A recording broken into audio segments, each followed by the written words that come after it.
ఉమ్మడి మెదక్ జిల్లాలో ఈరోజు ప్రధాన వార్తలు ఈ విధంగా ఉన్నాయి. అయితే గ్రామ పంచాయతీ ఎన్నికలకు సంబంధించి రేపు జరగబోతున్న రెండో విడత పోలింగ్ ప్రక్రియకు సంబంధించి సిబ్బంది అంతా కూడా తమ తమ గ్రామాలతో సహా ఈరోజు ముఖ్యంగా సిద్దిపేట నియోజకవర్గానికి సంబంధించి రేపు ఎన్నిక జరగబోతూ ఉంది.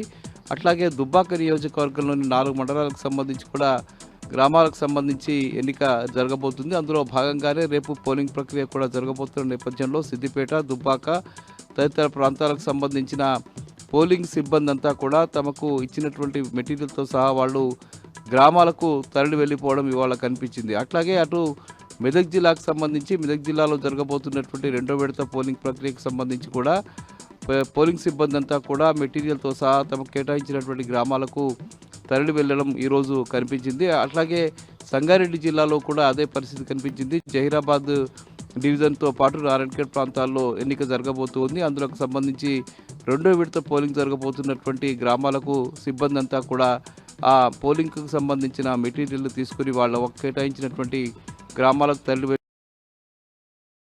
జిల్లాలకు సంబంధించిన కలెక్టర్లంతా కూడా పర్యవేక్షించారు. ఎక్కడ ఎలాంటి ఇబ్బంది జరగకుండా పోలింగ్ ప్రక్రియ సజావుగా జరిగే విధంగా చర్యలు తీసుకోవాలని చెప్పి సందర్భంగా జిల్లా కలెక్టర్లంతా కూడా పేర్కొనడం జరిగింది.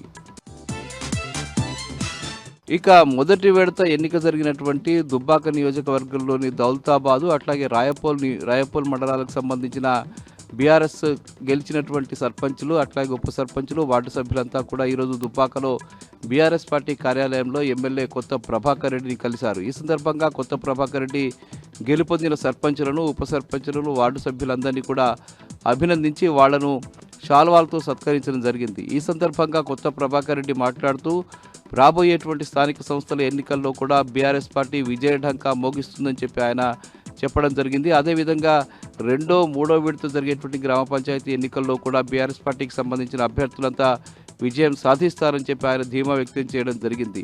ప్రజలు చెప్తున్నటువంటి ఈ తీర్పు ఆధారంగా 2.5 సంవత్సరాల తర్వాత జరిగేటువంటి శాసనసభ ఎన్నికల్లో కూడా బీఆర్ఎస్ పార్టీ విజయఢంకా మోగించి తిరిగి మళ్ళీ తెలంగాణ రాష్ట్రంలో కేసీఆర్ నాయకత్వంలో అధికారంలోకి రావడం ఖాయమని చెప్పి ఈ సందర్భంగా కొత్త ప్రభాకర్ రెడ్డి స్పష్టం చేశారు.